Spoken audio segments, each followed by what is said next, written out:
Hello students, स्वागत है आप सभी का एक बार फिर से हमारे इस ऑफिशियल यूट्यूब चैनल में जिसका नाम है एसोल सॉल्यूशन। मैं चंदन कुमार हाजिर हूं आप सभी के सामने अपनी एक और नई वीडियो के साथ। सो गाइस, आज की इस नई वीडियो में हम बात करेंगे उन सभी स्टूडेंट्स के लिए जो स्कूल ऑफ ओपन लर्निंग के स्टूडेंट्स हैं। उन सभी के पास में सेकेंड सेमेस्टर का एग्जाम है, हिस्ट्री का एग्जाम है, और वह सेकेंड सेमेस्टर में उन सभी के पास में जो बीए प्रोग्राम का कोर्स है। तो आज की नई वीडियो उन सभी स्टूडेंट्स के लिए मोस्ट इंपॉर्टेंट रहने वाली है। आज हम आप सभी के लिए पहली वीडियो लेकर आ चुके हैं आप सभी की क्लास का। यहाँ पर आप देख सकते हैं कि वे सभी स्टूडेंट्स जो स्कूल ऑफ ओपन लर्निंग के हैं, हम आप सभी के लिए जो ये 8 यूनिट है इसके लिए डिटेल वाइज आप सभी के लिए वीडियोस आएगी, और यहाँ पर आप सभी के लिए अलग से प्लेलिस्ट बना दी जाएगी। और ये जितने भी चैप्टर्स हैं आप सभी के लिए, ये प्लेलिस्ट आपके 8 से 9 घंटे की वीडियो की होगी, और उसके अंदर बिल्कुल डीप से आप सभी को एक्सप्लेन किया जाएगा। अगर पेजेस की बात करूं तो ये क्लास नोट्स है। अगर आप इसको परचेज करना चाहते हैं तो आप या तो डिस्क्रिप्शन बॉक्स में दिए गए लिंक से आप परचेज कर सकते हो, या फिर यूट्यूब पे तो ये बिल्कुल आप सभी के लिए फ्री है। आप यहाँ पर फ्री में इसको पढ़ सकते हो। इसके अलावा ये वीडियो जो है, जितनी भी वीडियोस है आपके एग्जाम तक ही है, क्योंकि इसके बाद में फिर इस चीज को प्राइवेट कर दिया जाएगा, या फिर हमारे जो ज्वाइन मेंबर्स हैं सिर्फ उनके लिए ही होगा। तो नाउ यहाँ पर ये वीडियो आप लोगों के लिए कुछ घंटों के लिए है, तो आप इसका पूरा आनंद लें। आप सभी का एग्जाम में भी पॉसिबल है कि आपने अगर हिस्ट्री को डिसिप्लिन 1 में ले रखा है तो आपका 21 अगस्त को एग्जाम होगा हिस्ट्री का, लेकिन आप सभी ने अगर हिस्ट्री को डिसिप्लिन 2 में ले रखा होगा तो आप सभी का जो एग्जाम है वो 28 अगस्त को होगा। ये सिमिलरली आप सभी को मैं ये कहना चाहता हूं कि अगर आप सबने डिसिप्लिन 1 में पॉलिटिकल साइंस को लिया है तो आप सभी का जो एग्जाम है वो कब होगा, पॉलिटिकल साइंस का 21 तारीख को। आप अपने एडमिट कार्ड्स को देखें, क्योंकि बहुत सारे बच्चे एडमिशन लेने टाइम ये गलती कर देते हैं, डिसिप्लिन 1 में हिस्ट्री चूज कर लेते हैं तो उनका हिस्ट्री पहले होता है, और ज्यादातर बच्चे हिस्ट्री ही चूज करते हैं। तो हिस्ट्री का पहले 21 तारीख को एग्जाम है। तो आप सभी की ऑन डिमांड पर ये वीडियो लेकर मैं हाजिर हूँ। ये आप यहाँ पर फ्री में आप लोगों के लिए सारे के सारे चैप्टर्स के कंटेंट मिल जाएंगे। सबसे पहले फर्स्ट यूनिट जो है, इस यूनिट से आपसे क्वेश्चन एग्जाम में पूछा क्या जाएगा, यहाँ पर हम पहले ये बात कर लेते हैं। तो फर्स्ट यूनिट में आपसे क्वेश्चन ये पूछा जाएगा, आप यहाँ देख सकते हैं कि 300 से 12वीं जो ईस्वी है इसके बीच में साहित्यिक स्रोत जो है इसका आप सभी को सर्वेक्षण करना है। क्वेश्चन दो तरीके से आपके एग्जाम में आएगा। पहला तो डेट से ही क्वेश्चन बनाएगा डायरेक्टली, यहाँ पर इस तरीके से आपसे क्वेश्चन पूछेगा कि 300 से 1200 सन के बीच में या ईस्वी के बीच में जो साहित्यिक स्रोत या फिर पुरातात्विक स्रोत, क्योंकि दो ही तरह के स्रोत होते हैं, ये किस प्रकार से हमें इतिहास निर्माण में मदद करते हैं। तो इस अकेली कंप्लीट वीडियो में हम डिटेल से ये समझ लेंगे कि साहित्यिक स्रोत क्या है और पुरातात्विक स्रोत क्या है। चलिए ज्यादा देर न करते हुए आज की अपनी इस वीडियो को हम स्टार्ट करते हैं। क्वेश्चन आप सभी की या तो डेट पे आएगा, या फिर आपसे क्वेश्चन इस तरीके से भी पूछा जा सकता है कि आरंभिक मध्यकाल। देखो आरंभिक मध्यकाल क्या है, यहाँ पर बिल्कुल मैं आप लोगों को समझा देता हूँ।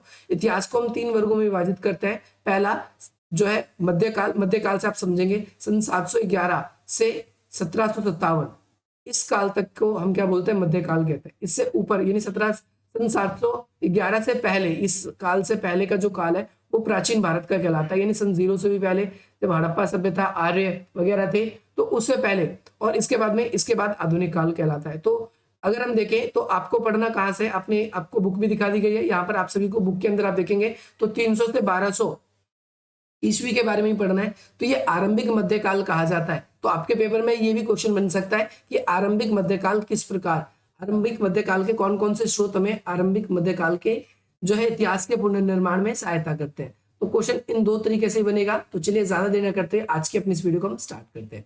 सबसे पहली बात तो आप सभी को ये ध्यान रखना है कि आप सभी स्रोत का मतलब वो सभी सोर्स, वो सभी जरिए जिसकी वजह से हम इतिहास में पुनर्निर्माण कर पाते हैं, इतिहास का पुनर्निर्माण कर पाते हैं, इतिहास को जान पाते हैं। और जितने भी पुरातात्विक विभाग के लोग हैं वो इतिहास निर्माण में क्या करते हैं, साहित्यिक जो ये स्रोत है या जो पुरातात्विक स्रोत है जिसे हम बोलते हैं साक्ष्य, स्रोत को ही बोला जाता है साक्ष्य, इनका सर्वेक्षण करते हैं। तो स्रोतों का वर्गीकरण हम कितने वर्गों में करते हैं, स्रोतों का वर्गीकरण अगर हम बात करें तो 2 वर्गों में किया जाता है। यहाँ पर आप पेपर में डायग्राम बना के भी यूज कर सकते हैं, जैसे कि मैंने नीचे और भी डायग्राम्स के थ्रू आपको समझाने की कोशिश करी है। तो सबसे पहले हम लिखेंगे साहित्यिक स्रोत, साहित्यिक स्रोत, साहित्यिक स्रोत, और दूसरे नंबर पे आप सभी के आ जाते हैं पुरातात्विक स्रोत। कौन कौन से, पुरातात्विक स्रोत, पुरातात्विक स्रोत।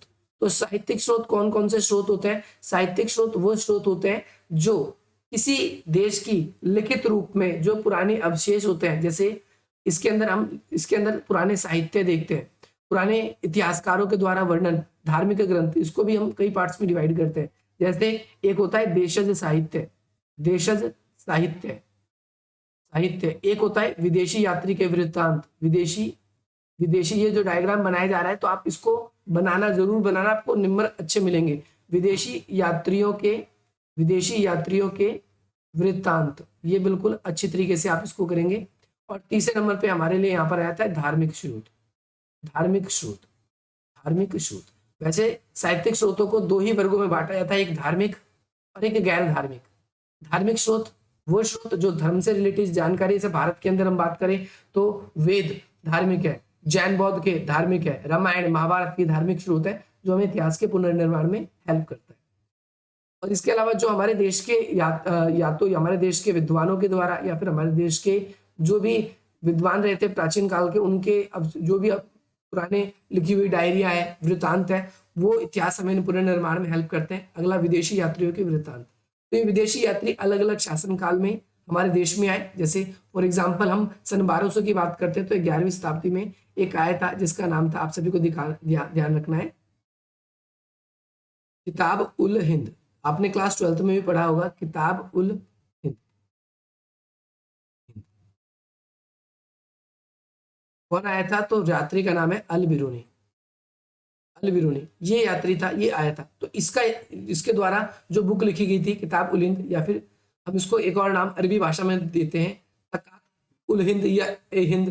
तो इनकी बुक भी जो है हमें इतिहास निर्माण में हेल्प करती है। आज के समय में अगर हम इतिहास पढ़ने की कोशिश करते हैं तो ये हमें स्रोत, हमको ऐसा एक ट्री बनाना है, आप सभी को ध्यान रखना है, क्योंकि ये आपकी बड़ी बातों को छोटे में समराइज कर देगा और ये टीचर को ये भी दिखाएगा आप सभी का कि आप सभी को एक अच्छे वे में, कॉम्प्रिहेंसिव वे में जो है अच्छी तरीके से आप अपनी नॉलेज को एक्सप्लेन कर सकते हो। तो ये आप सभी को फायदा देता है। आप इस तरीके से इस ट्री को बनाने की कोशिश करेंगे। अब हम बात आते हैं क्वेश्चन के इंट्रो के ऊपर। चाहे आपसे पुरातात्विक स्रोत पूछेगा पेपर में या फिर आपसे साहित्यिक स्रोत पूछेगा, या तो पुरातात्विक पूछेगा या तो साहित्यिक पूछेगा। तो पुरातात्विक स्रोतों के बारे में या फिर साहित्यिक स्रोत, दोनों में से किसी के बारे में पूछे तो आपको एक ऐसा इंट्रो लिखना है जो दोनों क्वेश्चन में काम आ जाए, क्योंकि हम ऐसी चीजों को हम प्रिपेयर करेंगे आप सभी के लिए जो आप सभी के एक ही क्वेश्चन के अंदर कई चीजें काम आ जाए, तो आप लोगों के लिए हेल्प होगा। ज्यादा आपको रटना नहीं पड़ेगा, ज्यादा आपको याद नहीं करना पड़ेगा, क्योंकि अब आपके पास में समय ज्यादा नहीं बच गया। तो स्रोत या फिर साक्ष्य क्या होते हैं कि जो भी हमारे अतीत यानी जो पहले लोग रहते थे उनके द्वारा छोड़े गए विभिन्न अवशेष हैं, और ये अवशेष आज हमें क्या करते हैं, इतिहास के पुनर्निर्माण में हमारी क्या करते हैं, मदद करते हैं। तो ध्यान रखना है कि स्रोत क्या है, स्रोत या साक्ष्य किसे कहते हैं। तो स्रोत या साक्ष्य हम उन सभी अवशेषों को कहते हैं जो जाने अनजाने में, जो प्राचीन काल के या पहले के जो लोग थे उन्होंने क्या कर दिया है, उन्हें छोड़ दिया। वो आज जब हम उनका अध्ययन करते हैं, जब हम उनका एनालिसिस करते हैं, तो आज वह इतिहास के पुनर्निर्माण में सहायता होती है। अब आप बोलेंगे कैसे, तो इस चैप्टर में आप यही समझने वाले हैं बिल्कुल डिटेल से। तो समय के साथ साथ साक्ष्यों का अध्ययन का तरीका भी परिवर्तन होता गया है। जैसे जैसे समय बढ़ता गया, जैसे पहले हम चीजों को अगर खोद के निकालते थे तो उसको नॉर्मली हम क्या करते थे, हम दूसरी मिली हुई चीजों से कंपेयर करते थे। मैं आपको उदाहरण देता हूँ कि पहले हमें कोई चीज मिलती थी तो हम दूसरे देशों में मिली हुई चीजों से कंपेयर करते थे। उस चीज को बनाने के लिए किस पत्थर, किस धातु, किस चीज का प्रयोग किया गया है, उस पे हम बनी हुई चिन्ह, तस्वीर, उसका हम देखते थे कि भाई इसके चिन्ह जो है वो कहाँ से मिलते जुलते हैं। हम इस तरीके से हम इतिहास निर्माण करते थे। परंतु आज के समय में जैसे कोई भी चीज मिलती है तो उसको पूरी तरीके से स्कैन किया जाता है, उसमें कौन से गुण पाए गए, किस काल का है, अगर ये सब हमें पता। जैसे फॉर एग्जाम्पल पहले जब तक हमारी टेक्निक विकसित नहीं थी तो हमारे पास C14 नहीं था। C14 क्या होता है मैं आपको बता दूं। जैसे आपने टीवी फिल्मों में देखा होगा कि कोई क्राइम हो जाता है और क्राइम होने के बाद में किसी का मर्डर हो जाता है। मर्डर होने के बाद में हम एक चीज देखते हैं कि भाई चुपचाप उस लाश को क्या कर दिया गया, दफना दिया गया, किसी को पता नहीं चला। लेकिन कल को हो सकता है कि उस जमीन को किसी ने खरीदा, अब वो उस जमीन को क्या करता है, बनवा रहा है, घर बनवा रहा है, कुछ अपना लॉन बना रहा है, कुछ भी बनवा रहा है। तो उसने खुदाई करी तो उसने देखा वहां पर एक कंकाल मिला। अब भाई वो कंकाल मिला और भाई हो सकता है कि उस कंकाल की वजह से उसे संकट में आ गया वो व्यक्ति, उस पर आरोप लग गया कि भैया आपने किसी की हत्या करी है क्या। तो भाई पुलिस छानबीन करती है, ये कैसे पता चलेगा कि वो हड्डी कितने साल पहले दफनाई गई थी, वो कंकाल। तो हमारी हड्डियों में कार्बन 14 नाम का, C14 नाम का एक रेडियोधर्मी पदार्थ पाया जाता है, जिससे हमें पता चल जाता है कि ये जो शव है, जो लाश है, जो डेड बॉडी है, उसको कितने साल पहले दफनाया गया है, कितने घंटे पहले इसकी मृत्यु हुई है, ये हमारी मृत्यु के बाद ही लगभग लगातार घटता रहता है और ये 11,000 सालों तक लगभग हमारी हड्डियों में पाया जाता है। ये सभी सजीव अवशेषों में पाया जाता है। तो आज के समय में हमने देखा कि भाई इतिहास का अगर हम अध्ययन कर रहे हैं तो समय के साथ में उनकी चीज जो है वो बदलाव हो रही है, परिवर्तन हो रही है। ये आप सभी को बिल्कुल क्लियर होना चाहिए। इसके बाद में हम आगे भी बात करते हैं। आगे हम बात करते हैं कि दूसरे शब्दों में हम बात करें तो अतीत का अगर हम निर्माण कर रहे हैं, पुराने इतिहास का निर्माण कर रहे हैं, तो इसमें एक ही तरह के साक्ष्य की व्याख्या अलग अलग तरीके से की जा सकती है। यानी फॉर एग्जाम्पल एक सिक्के को कोई देखता है, मैं आपको एक उदाहरण दे रहा हूँ, उदाहरण की तरह आप लोगों को समझाने की कोशिश करूंगा कि एक सिक्का है, तो एक सिक्के को एक आर्कोलॉजिस्ट, एक इतिहासकार देखता है और वो कहता है कि ये सिक्का तांबे का मिला। तो हमें ये पता चलता है कि ये सिक्का जब तांबे का था, इस पे मान के चलो राजा की फोटो क्या है या राजा का नाम जो है लिखा गया है, क्योंकि कई राजा अपने नाम भी लिखवाते थे। तो हमने देखा कि ये इस राजा के द्वारा जारी किया गया था। तो उस पे तांबे के सिक्के देख के हमने क्या जाना, हमने ये जाना कि भाई उसका जो काल था, उसके काल में जो है अर्थव्यवस्था ज्यादा अच्छी नहीं थी, इसलिए तांबे के सिक्के थे। लेकिन एक सिक्का हमें गुप्त काल का मिला, लेकिन हमने देखा गुप्त काल के सिक्के में, और वो सिक्का कैसा मिला, सोने का मिला। अब आपको कैसे पता चला कि वो सिक्का सोने का है? तो वो सिक्के को हम छानबीन करते हैं कि किस मेटल का बना हुआ है, पता चल जाता है। हमने देखा कि भाई गुप्त काल में भी गुप्त राजाओं ने भी सोने के सिक्के चलाए और कुषाण राजाओं ने भी सोने के सिक्के चलाए। तो दोनों में अंतर कैसे पता चलेगा? तो उनके सन को देखकर या फिर उनके कालक्रम को देखकर किस तरह से भाषा का विकास हुआ है, उस हिसाब से भी हम इसको देखते हैं। तो हमने देखा गुप्त काल के जो सोने के सिक्के थे वो बहुत ज्यादा अच्छे थे, और कुषाण काल के जो सोने के सिक्के थे वो ज्यादा अच्छी क्वालिटी के नहीं थे। लेकिन कुषाण शासकों ने सबसे पहले सोने के सिक्के चलाए थे। तो हमें एक बात समझ में आई, हमने एक बात देखा कि गुप्त काल के जो सोने के सिक्के थे वो कुषाण से बेहतर थे, यानी गुप्त काल की जो अर्थव्यवस्था थी वो कुषाणों से क्या थी, बेहतर थी। तो कुछ विद्वान ऐसे भी कहेंगे कि भाई पहले सोने को अच्छे तरीके से वो पिघलाना नहीं जानते थे, या सोने को अच्छे तरीके से यूज करना नहीं जानते थे, तो इस वजह से कुषाण लोग उसको अच्छे तरीके से सिक्के नहीं बना पाए। और जो हम बात करें गुप्त की, तो गुप्त ने उन्हें बहुत अच्छे तरीके से सिक्के बनाए। तो आपको ये बिल्कुल क्लियर होना चाहिए कि अलग अलग इतिहासकार अलग अलग अपनी राय दे सकते हैं। ये ध्यान रखना है कि साक्ष्यों की जब हम व्याख्या करते हैं तो इसको अलग अलग तरीके से की जाती है, और कई बार इसकी आलोचना भी की जाती है। आलोचना का मतलब होता है क्रिटिसिज्म, उसकी बुराई।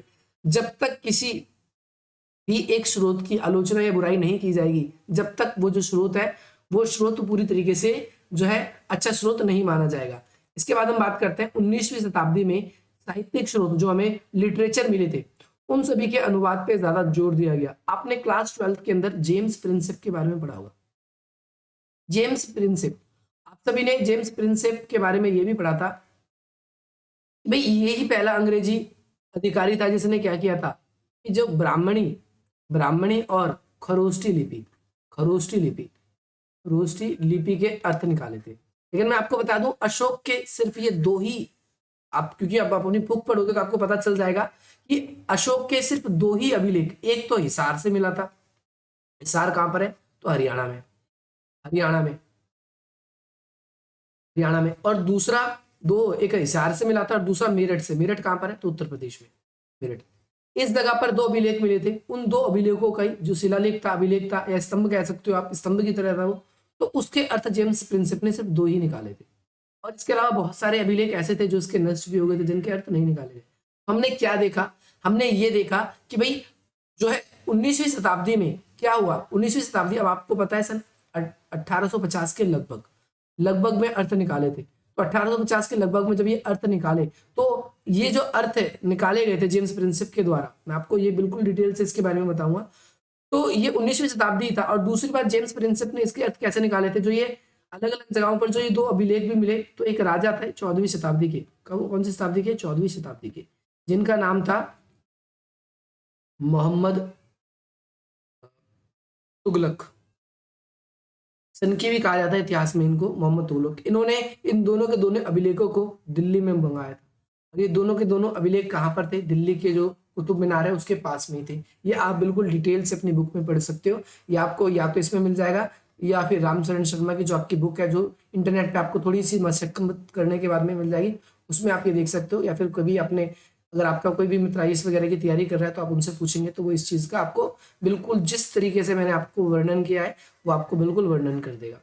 अच्छा, अब यहाँ पर हम और भी चीजों को समझने की कोशिश करेंगे। चलिए और भी चीजों को समझते हैं। तो ये अभिलेख हमने क्या देखा कि इन अभिलेखों का जो अध्ययन है 19वीं शताब्दी में तेजी से होने लगा। और ये जो अभिलेख है, अब ध्यान रखना है कि साहित्यिक स्रोत अलग होते हैं, पुरातात्विक स्रोत अलग होते हैं। मैंने अभी अलग ही चार्ट बनवाया था। पुरातात्विक स्रोत जो होंगे उसमें अभिलेख, सिक्के, है ना, मृतभांड और उनके छोड़े गए आभूषण वगैरह जो भी चीजें थी, कब्र वगैरह से जो ये होते हैं, जो भौतिक अवशेष होते हैं। हम भौतिक अवशेष को ही क्या बोलते हैं? पुरातात्विक भौतिक अवशेष, हम इसी को बोलते हैं पुरातात्विक। एक होता है साहित्यिक स्रोत, साहित्यिक साक्ष्य है, वो होता है लिटरेचर, जिसमें पांडुलिपियां या फिर जिन्हें बकायदा हाथ से लिखा गया है, ऐसे स्रोतों को हम इसकी कैटेगरी के अंतर्गत डालते हैं।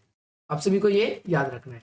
अब आ जाते हैं साहित्यिक स्रोत के बारे में, डिटेल वाइज बात करेंगे। तो अगर आप लोग इसमें हेडिंग बनाना चाहते थे तो आप इस तरीके से हेडिंग बना सकते थे, जैसे स्रोत हो गए, जैसे मैंने बताया था अभी ऊपर भी, स्रोत, इसको दो पार्ट्स में डिवाइड कर देना आप इस तरीके से। पेज ब्रेक हो रहा है इसलिए थोड़ी सी आपको एडजस्टमेंट करनी पड़ेगी। तो यहाँ पर एक तरफ साहित्यिक स्रोत आपने लिख दिया, दूसरी तरफ आपको क्या लिखना है? पुरातात्विक स्रोत, पुरातात्विक स्रोत, ये आपको ध्यान रखना है। तो साहित्यिक स्रोत को डिटेल से बात करते हैं। पुरातात्विक टेबल तो मैंने आप लोगों के लिए बताई दी थी, अब यहाँ पर हम डिटेल वाइज बात कर लेते हैं।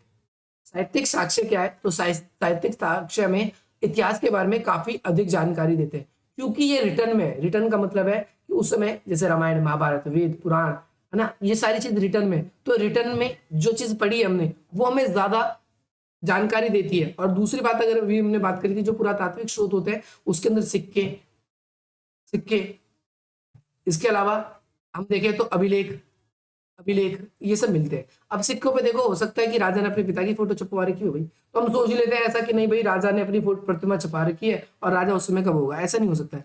हो सकता है उसने अपने पिता की फोटो लगवा रखी है, अपने पिता का नाम लगवा रखा हो सकता है अपना कोई गुप्त नाम लिखवा रखा हो। तो हम इतिहास को गलत तरीके से एनालाइज कर सकते हैं, हम सिर्फ सोचे तो। लेकिन जो हमें रिटर्न फॉर्म में मिला है, साहित्यिक स्रोत जितना भी है वो सब रिटर्न फॉर्म में, और जब उनको हम पढ़ते हैं तो वो हमें एक एक्चुअलिटी की जानकारी देता है।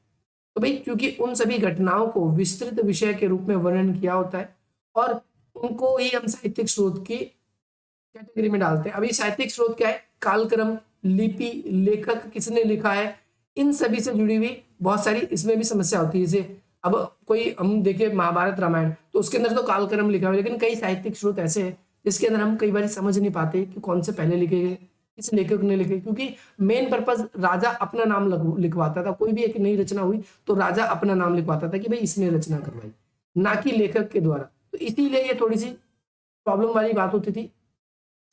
इतिहास को बेहतर से समझने के लिए साहित्यिक स्रोत जो है उसको अन्य साक्ष्यों की तरह, जैसे साहित्यिक स्रोतों को अन्य स्रोतों के साथ, यानी पुरातात्विक स्रोत, अभिलेख, सिक्के, है ना, इन सब से दोनों को जोड़ कर ही हम इसका क्या करेंगे, इसका अर्थ निकाल सकते हैं। साहित्यिक स्रोतों को मोटे तौर पर हम कितने पार्ट्स में बांटते हैं? साहित्यिक स्रोत ऐसे आप डिवाइड कर लो, एक धार्मिक और एक गैर धार्मिक और एक विदेशी यात्री। जैसे कि मैंने अभी स्टार्टिंग में ही आप सभी को बताया था, इसको हम 3 वर्गों में इस तरीके से विभाजित कर सकते हैं। तो पहले धार्मिक साहित्य कौन से होते हैं? धार्मिक साहित्य वो साहित्यिक स्रोत है जो हमें धर्म से जानकारी मिलती है, जैसे पुराण, महाभारत, रामायण, है ना, गुप्त काल में संकलित किए गए थे। इन तीनों का संकलन कब हुआ? गुप्त काल में संकलन हुआ। ठीक है, नारद, विष्णु, बृहस्पति और आपका कात्यायन स्मृति भी इसी काल के हैं, ये आप सभी को ध्यान रखना है। इसके अलावा आर्य मंजू कल्प एक बौद्ध का महायान साहित्य है, बौद्ध धर्म का महायान साहित्य है, ये भी बौद्ध धर्म का ही है। तो इसकी जानकारी भी हमें क्या मिलती है? अपने समाज की जानकारी इससे हमें मिलती है, अपने समय की ये जानकारी हमें क्या करता है? देता है। तो हमने क्या पाया? हमने ये पाया कि जो जितने भी धार्मिक स्रोत है, जो भी धार्मिक साहित्य जिस काल में भी रचना हुई इनकी, वो अपने समय के समाज बताते हैं। हम अगर महाभारत को देखें तो महाभारत को देख के हमें पता चलता है कि वहां पर मातृ सत्ता मौजूद थी। मातृ सत्ता, क्योंकि वहां पर जितने भी 5 पांडव होते हैं वो अपनी माता कुंती से पूछते हैं, राय लेते हैं, तो वो अपने समय का इतिहास बताता है। वहीं दूसरी बात अगर हम बात करें उसी में ही, तो एक महिला कई शादी कर सकती थी, जैसे द्रौपदी का हमें उदाहरण मिलता है। तो वहां पर बहुपति विवाह प्रचलन था, ये हमको पता चलता है। इसके अलावा अगर हम देखें महाभारत के अंदर, तो महाभारत के अंदर एक भाई दूसरे भाई से क्या है कि युद्ध करने के लिए तैयार हो जाता है, सुई भर नोक भर जमीन भी देने को तैयार नहीं होता। और वहीं रामायण की बात करें तो एक भाई दूसरे भाई को राजपाट देने के लिए 14 वर्ष का वनवास। तो अलग अलग समय के साहित्य अपने अलग अलग समय का इतिहास भी बताते हैं।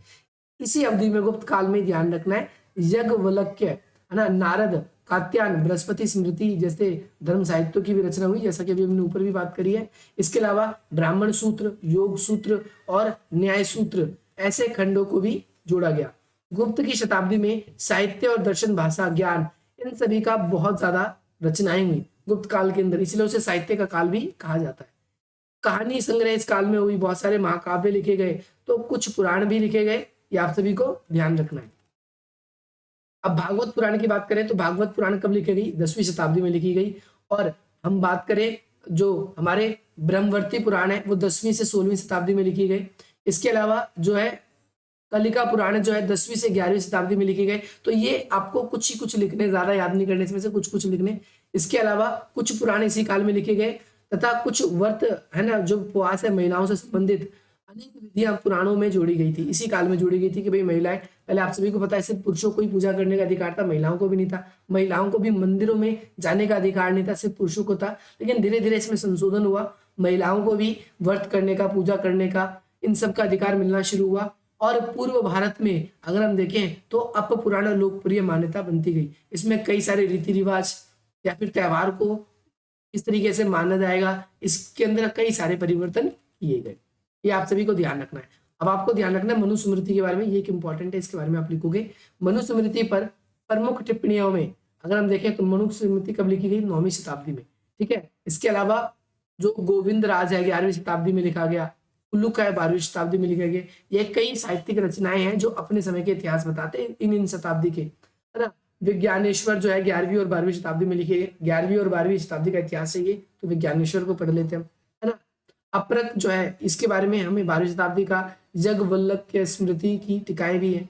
तो इस तरीके की जानकारी हमें कई सारी धार्मिक है, सारी की सारी कैसे धार्मिक जानकारी है हमें मिलती है। अब गैर धार्मिक स्रोतों के बारे में बात कर लेते हैं। तो गुप्त काल के अंदर ही हमें ध्यान रखना है संस्कृत भाषा में कई सारी कविताएं और गद्य दोनों लिखे गए, जो कि अपने समय के क्या करते हैं, हमें इतिहास बताते हैं। संस्कृत भाषा में गुप्त काल में कई संस्कृत में काव्य, कविताएं और गद्य दोनों लिखे गए, जो हमें अपने समय का क्या बताती है, इतिहास बताती है। इसके अलावा नीतिसार 4वीं शताब्दी में राजा से संबंधित कई ग्रंथ, 4वीं शताब्दी में राजा से संबंधित कई ग्रंथ लिखे गए। जैसे आपको ध्यान रखना, ये इंपॉर्टेंट नाम है विशक दत्त, ये नाम आप जरूर लिखेंगे। जो नाम इंपॉर्टेंट होगा मैं आप सभी के लिए हाईलाइट कर दूंगा यहाँ पर, सिंपली आप सब देख सकते हैं। इसके अंदर विशक दत्त, जैसे जो ये विशक दत्त द्वारा लिखी गई एक नाटक है जिसका नाम है देवी चंद्रगुप्त। क्या नाम है? देवी चंद्रगुप्त के अंश जो है ना, या फिर भोज श्रृंगार पर प्रकाश की पांडुलिपि भी संरक्षित की गई है इसी काल में, ये आप सभी को ध्यान रखना है। इसके अलावा गुप्त शासकों ने अपने राजनीतिक इतिहास को जानकारी के लिए कई सारी अपनी बाइबलोग्राफी या फिर अपने साहित्य की रचना कराई है। इसके अलावा कर्मसूत्र, आनंद के ऊपर, है ना, अमरकोश यानी एक शब्द के ऊपर, और कई पहलुओं से संबंधित हमें जानकारी भी मिलती है। इसके अलावा तमिल भाषा के कई ग्रंथ है, जैसे शिल्पाधिक्रम है, आपने क्लास 12th में भी इसके बारे में पढ़ रखा है, जो है दक्षिण भारत साउथ का संगम साहित्य से रिलेट करता हुआ है ना। या फिर मणि में कई, ये आपको ध्यान रखना है, ये लेनार से संबंधित है। तो ये अपने समय का जो है ये इतिहास को जानने में मदद करती है।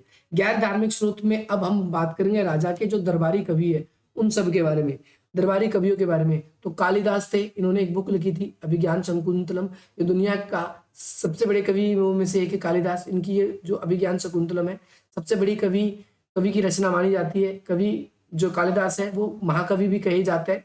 इसके अंदर ध्यान रखना है इन्होंने और भी कुछ लिखे थे, जैसे आप विक्रम वर्षीय, है ना, या फिर मलविका अग्निमित्र, ये नाटक कुछ लिखे थे इन्होंने। इसके अलावा अगर हम बात करें अभिज्ञान शकुंतलम, तो इसमें प्रेम कहानी है राजा दुष्यंत और उनकी प्रेमिका की। इसके अलावा हम बात करें विष्णु शर्मा जी ने पंचतंत्र इसी टाइम पे लिखी थी। तंत्र की कहानियां है वो मनोरंजन की बहुत एक आज के समय में भी सोर्स है, जिनमें जानवरों को बहुत ही अलग क्रिएटिव वे में अलग अलग कहानियों के अंदर विष्णु शर्मा जी ने व्यक्त किया है। इसके अलावा जो है वाराह मिहिर, है ना, पंच सिद्धांतिका 6वीं शताब्दी में इसकी रचना हुई, आप सभी को ये ध्यान रखना है। इसके अलावा आर्यभट्ट ने 2 प्रसिद्ध रचनाएं लिखी है। आर्यभट्ट ने, एक तो है आर्यभट्ट्य, ध्यान रखना, और दूसरा आर्यभट्ट्य सिद्धांत। आर्यभट्ट्य जो है ये एक ऐसा खगोल शास्त्री था जिसके अंदर विज्ञान की व्याख्या की गई है। इन्होंने किसकी व्याख्या की है? विज्ञान की। और ये 6वीं शताब्दी में इनकी रचना हुई है। इसके अलावा खगोल शास्त्र का एक तो आर्यभट्ट था, तो ये आर्यभट्ट के बारे में बात हो गई, है ना। और इसके अलावा इन्होंने ब्रह्मगुप्त, है ना, ब्रह्म स्तुति सिद्धांत, है ना, खंड अध्यक, इन सभी की भी रचना करी है। इसके अलावा महावीर ने 9वीं शताब्दी में कर्नाटक में एक प्रसिद्ध गणितज्ञ थे महावीर, इन्होंने क्या किया है, गणित संग्रह नामक एक पुस्तक की रचना करी है। तो ये सारे के सारे जो राइटर्स मैं आप सभी के सामने नाम ले रहा हूँ, इसमें से आपको कुछ एक ही जो खास खास आपने नाम सुने, कालिदास हो गए, आर्यभट्ट हो गए, इन सबके नाम आप सभी को याद रखने हैं। इसके अलावा आप सभी को ध्यान रखना, जैसे चरक थे, उनके बारे में भी आप सभी को, तो कई सारे इसके अंदर, आप इसमें से कोई से भी नाम याद रख सकते हो। बिल्कुल डिटेल से आप लोगों को नोट्स को एक्सप्लेन किया गया है। तो इन्होंने जो चरक थे, इन्होंने जो है आयुर्वेदा की परंपरा जो थी उसको सबसे पुराना ग्रंथ इन्हीं का ही है, और ये चिकित्सा का ग्रंथ है। चिकित्सा से संबंधित ज्ञान को प्राप्त करने के लिए आज हम इस बुक को आज भी पढ़ते हैं। चरक को 5वीं शताब्दी की शुरुआत में एक चिकित्सा विशेषज्ञ माना जाता है, और जो व्यग भट्ट ने इसकी रचना करी थी, और आगे चल के इसका संग्रह कहाँ पर किया गया, जो अष्टांग हृदय है और अष्टांग संग्रह है उसके अंदर किया गया। ये कुछ ऐसे हो गए। इसके अलावा गुप्त काल में कई गैर धार्मिक साहित्य हुए रचना, जिसमें व्याकरण के ऊपर विशेष ध्यान दिया गया, शब्द लेखन के ऊपर, काव्य लेखन के ऊपर, इन सब के ऊपर विशेष रूप से ध्यान दिया गया। इसके अलावा कई क्षेत्रीय दरबारी कवि होते थे जो राजाओं की जीवनी को लिखते थे। आज हम राजाओं की जीवनी को पढ़ते हैं तो हमें अपने इतिहास को, जैसे बाणभट्ट के द्वारा हर्ष चरित्र, हर्षवर्धन जो राजा है उनके इतिहास के बारे में मिलता है। बाणभट्ट कौन थे, तो राजा हर्षवर्धन के दरबारी कवि थे। ठीक है। इसके अलावा और भी बहुत सारे हैं हमारे पास में, पृथ्वीराज चौहान जैसे, इसका नाम आपको ध्यान रखना है। तो पृथ्वीराज रसो नाम की एक बुक है ना, तो पृथ्वीराज रसो नाम की बुक है जो कि किसने करी थी, चंद्रबर्दगई ने, ध्यान रखना है आपको, चंद्रबर्दगई उनके द्वारा रचना की गई थी। और इसके अंदर मोहम्मद गौरी और पृथ्वीराज चौहान के बीच हुए युद्ध का वर्णन मिलता है, या फिर पृथ्वीराज चौहान के शासन की जानकारी हमें वहां से मिलती है। इसके अलावा कई लघु कथाएं हैं उस कालों की जो हमें प्रमुख अपने समय की क्या करती है, इतिहास की जानकारी मिलती है। इसके अलावा अलवार और नैनार संतों के भक्त जो है उनके भी कोई महत्वपूर्ण ग्रंथ हैं, वो भी आप सभी को याद रखना है। ये तो बात हो गई भाई गैर धार्मिक साहित्य। धार्मिक साहित्य भी अब हम बात करेंगे विदेशी साहित्य। विदेशी साहित्य भी हमारे इतिहास निर्माण में सहायक होते हैं। बात करेंगे विदेशी साहित्य किस तरीके से इतिहास निर्माण में सहायक होते हैं। सबसे पहली बात तो अलग अलग विदेशी यात्री अलग अलग उद्देश्य से भारत के अंदर आए। कुछ तीर्थ यात्रा करने आए, कुछ राजा के राजदूत बन के आए, और कुछ तो ऐसे भी रहे जो सिर्फ भ्रमण करने के लिए आए थे। तो इस अवधि में विदेशी साहित्य रचना अगर हम देखें 6वीं शताब्दी में से ही मिलना शुरू हो जाती है। मौर्य शासन काल में, मौर्य साम्राज्य में इंडिका पैलेस द्वारा, अब देखो इंडिका पैलेस नामक एक रचना है। एक तो आपने इंडिका पढ़ा है नॉर्मली, इंडिका जो कि मेगास्थनीज ने रचना करी, लेकिन इंडिका पैलेस अलग है। इंडिका पैलेस द्वारा एकीकृत है, जो कि कई चीन यात्री आए थे उनके द्वारा भी क्या किया गया है, कई ऐतिहासिक बुक लिखी गई है, जैसे फाहियान, हवेनसंग, तारानाथ। कुछ ऐसे यात्री हैं, जैसे लेखक में हम बात करें चीन के प्रमुख लेखक फाहियान, हवेनस्यांग, शुएनत्यांग, इत्सिंग, है ना, इन सब में से कई सारी बुकों का इन्होंने अनुवाद किया।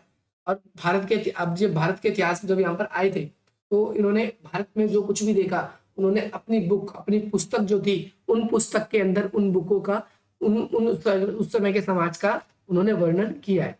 इसके अलावा इत्सिंगे ने अनेक कार्यों में एक भारत के प्राचीन बौद्ध सिद्धांत और प्रथाओं का विवरण दिया है। ध्यान रखना, यहाँ पर विवरण करना है, वितरण नहीं करना।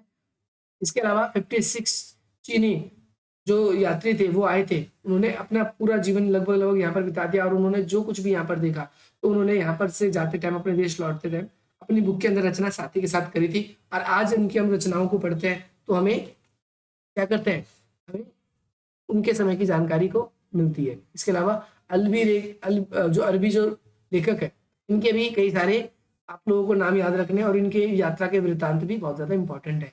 ये किस भौगोलिक दृष्टिकोण से आए थे, जैसे इसमें सुलेमान हो गया, या आप सभी को ध्यान रखना है अल मसूदी, अबू जो जौद है, अल बिरूनी नाम है ना, इबन हौकल है। ये सब कई सारे ऐसे विद्वान हैं जो आए थे अलग अलग समय में, इन्होंने अपनी अलग अलग पुस्तक लिखी, और ये जो अलग अलग पुस्तक है इनकी, ये अपने समय का हमें क्या करती है, इतिहास बताती है। अरबी लेखक जो एक अल बिरूनी, उन्होंने क्या किया था, उन्होंने किताब उल हिंद की रचना करी थी, और किताब उल हिंद जो है बहुत पॉपुलर है।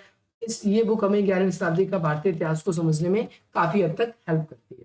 तो इस तरीके से आप सभी को ध्यान रखना है, किताब के बारे में बता दी। और ये क्या है कि 11वीं और 12वीं शताब्दी की जो जानकारी है, क्योंकि 12वीं शताब्दी, इन दोनों शताब्दी के इतिहास को हमें जानने में। अब हम बात करेंगे, हमारा ये क्वेश्चन खत्म हो गया है जो है साहित्यिक स्रोत।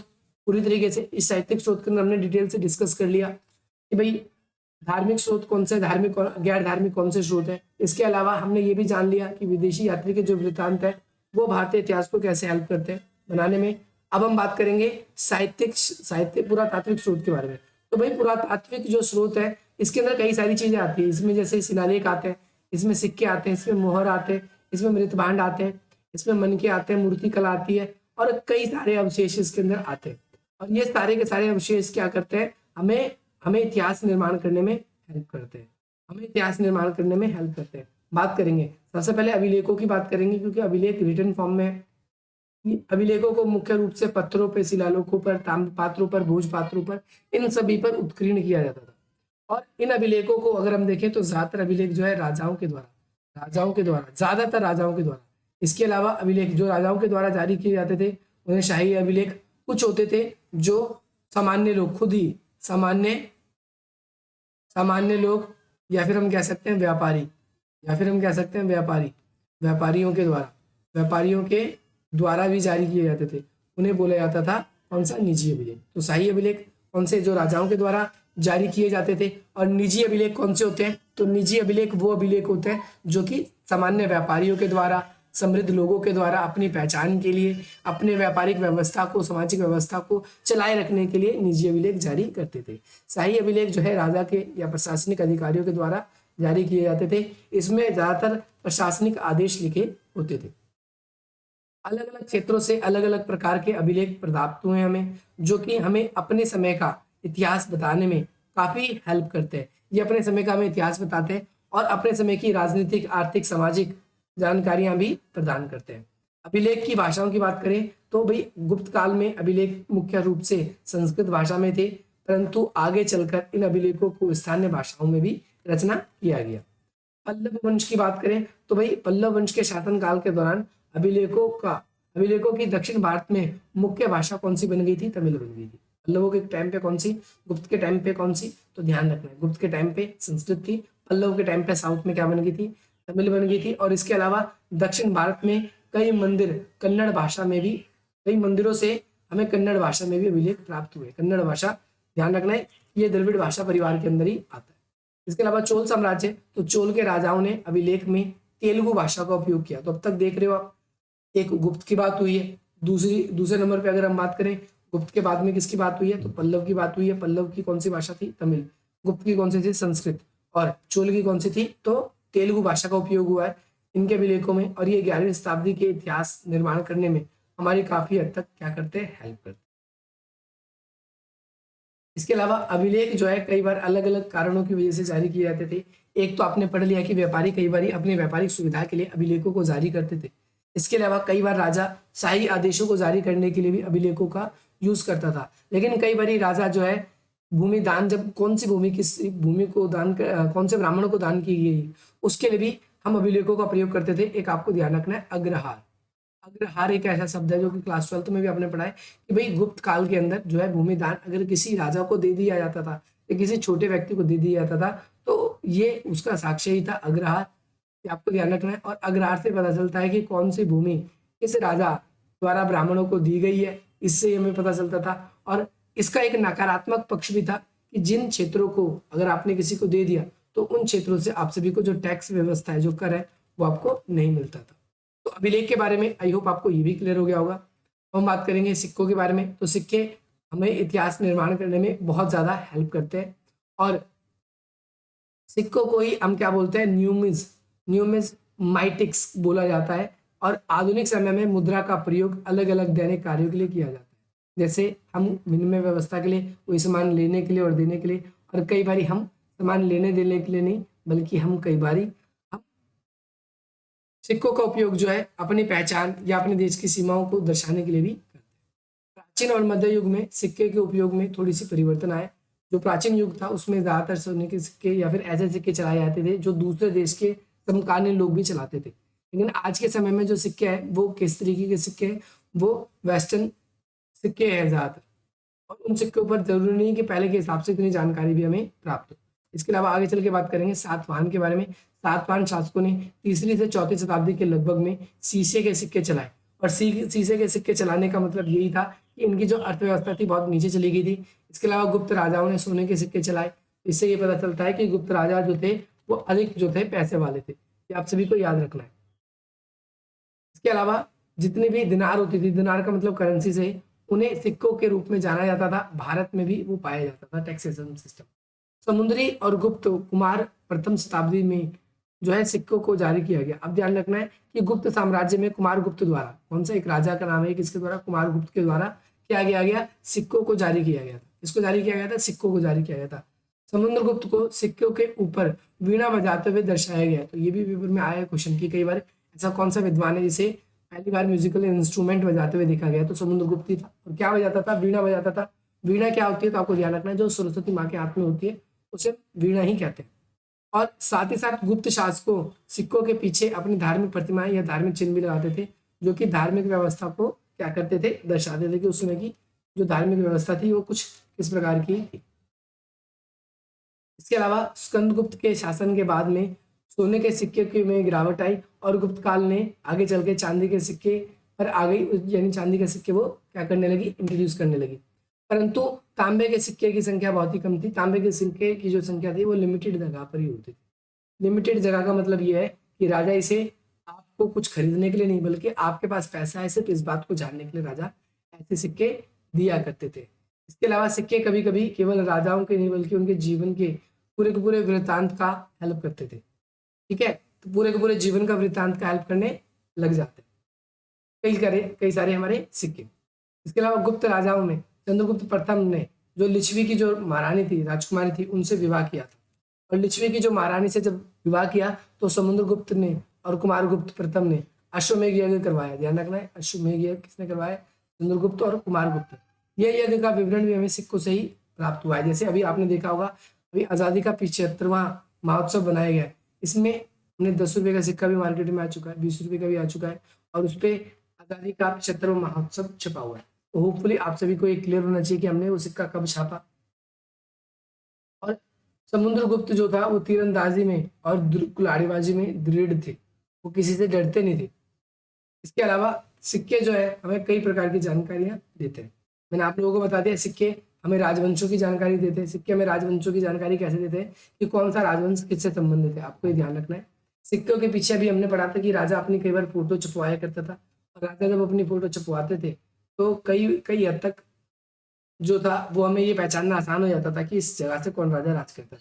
दूसरा हमने देखा कि भाई किस मेटल का सिक्के बनाने का उपयोग हुआ है, सोना हुआ है, चांदी हुआ है, तांबा हुआ है, पीतल हुआ है, लोहा हुआ है। जिस भी प्रकार की जो सिक्के के धातु होते थे उस हिसाब से उसकी अर्थव्यवस्था मान ली जाती थी। सीमा विस्तार, जैसे एक सिक्का है, ये इंडिया का सीमा है, यहाँ पर से मिला है, जम्मू एंड कश्मीर है हमारा प्यारा सा, यहाँ से एक सिक्का को हमें मिला है, और इसके अलावा एक केरल में मिला है। लेकिन हम श्रीलंका गए तो हमने देखा यार यहाँ तो अलग सिक्का है। तो हमने क्या देखा, हमने ये जाना कि भाई यहाँ से लेकर जो यहाँ तक सिक्का है वो कैसा है, यहाँ से लेकर यहाँ तक जो सिक्का हमने भेजा है वो कैसा सिक्का है, तो वो अलग सिक्का है, आपको ध्यान रखना। इसके अलावा काले क्रम निर्धारण करने में तो राजा कई बार उसके साथ अपनी प्रतिमा के साथ अपनी डेट भी लिखवाते थे कि कब से कब तक राजा, कब से कब तक का मतलब यही है कि वो तो बाद की बात है, लेकिन कब से इसके बारे में। इसके अलावा अन्य पुरातात्विक स्रोत, तो अन्य पुरातात्विक स्रोत कई सारे हैं। 300 से 16वीं शताब्दी 6वीं शताब्दी जो है, इसके बीच में कई मूर्ति कला है, कई वास्तुकला है, कई आवासीय विशेषण है, कई सामरिक अवशेष है। ये सब हमें क्या करती है, ये सब हमें इतिहास निर्माण में सहायता करती है। इसके अलावा ये अवशेष सब प्राचीन काल के निवासियों के द्वारा प्रत्यक्ष या अप्रत्यक्ष रूप से ध्यान रखना आप सभी को कि इतिहास पुनर्निर्माण में प्रत्यक्ष या अप्रत्यक्ष रूप से जो प्राचीन काल के जो विद्वान थे उनके द्वारा छोड़े गए जो अवशेष थे, उन अवशेषों में से ही कुछ है। इसके अलावा उत्तर और दक्षिण में कई राजाओं द्वारा अपनी शक्तियों को दर्शाने के लिए हम भव्य मंदिरों का निर्माण देखते हैं। राजाओं ने अपनी शक्ति को मजबूत दिखाने के लिए उतना महान, उतना बड़ा मंदिर बनाया। यही चीज नेताओं में भी होती है कि उसने ये काम किया था, उससे भी अच्छा काम करेंगे, तो लेकिन उनके साथ मिलकर काम नहीं करेंगे। इसके अलावा आप यहाँ पर देख सकते हो कि भव्य मंदिरों के निर्माण में चोल राजाओं की महत्वपूर्ण भूमिका थी, सातवाहन की थी, पांड्य राजाओं की थी, राज्यों की थी, मौर्य वंश की थी। इन सभी राजाओं की मुख्य मुख्य भूमिका थी। आप सभी को ध्यान रखना है। इसके अलावा नेक्स्ट पॉइंट है आप सभी के लिए, गुप्त काल में जो राजनीतिक सिक्के थे, है ना, वो काफी ज्यादा निर्बल थे। निर्बल का मतलब है ज्यादा उनमें पावर नहीं थी, और पावर ना होने की वजह से क्या थे, वो लिमिटेड दूरी तक ही दूरी तय करते थे। ऐसा नहीं कि रुपये यहाँ से आज कहीं भी आपको मिल जाए। इसके अलावा आगे चल के हम देखते हैं कि यूपी में बरेली में और गंगा के घाटी के आसपास बौद्ध मठ अवशेष है, और बौद्ध मठ अवशेष होने के कारण जो है यहाँ पर जो है बहुत ज़्यादा डिस्टर्बेंस भी होती है। तो होपफुली आप सभी को ये वीडियो क्लियर है। नेक्स्ट वीडियो में हम बात करेंगे यूनिट नंबर 2 के बारे में। यूनिट नंबर 2 ये है, मुझे कमेंट करके बताएंगे यूनिट नंबर 2 आखिर है क्या। इसमें गुप्त साम्राज्य के उद्भव के बारे में पढ़ना है, तो गुप्त साम्राज्य कैसे उद्भव हुआ इसके बारे में हम जानेंगे। और मैं आशा करता हूँ आप सभी को ये वीडियो बिल्कुल पसंद आएगी, जिसके अंदर हमने आप सभी के लिए बिल्कुल डिटेल वाइज समझाने की कोशिश करी है कि भाई साहित्यिक स्रोत क्या है, पुरातात्विक स्रोत क्या है, साहित्यिक स्रोत को कितने वर्गों में विभाजित करते हैं, पुरातात्विक स्रोत को कितने वर्गों में विभाजित। तो होपफुली आज की इस नई वीडियो से आप सभी को वैल्यू मिलेगी। बाकी मिलते हैं आप सभी से अपनी अगली वीडियो में। डिस्क्रिप्शन बॉक्स में कुछ वेरियस लिंक दिए गए, आप उन लिंक्स पे जाकर हमें फॉलो कर सकते हैं, हमारे चैनल को सब्सक्राइब कर सकते हैं। मिलते हैं हम आप सभी से अपनी अगली वीडियो में। जय हिंद, जय भारत।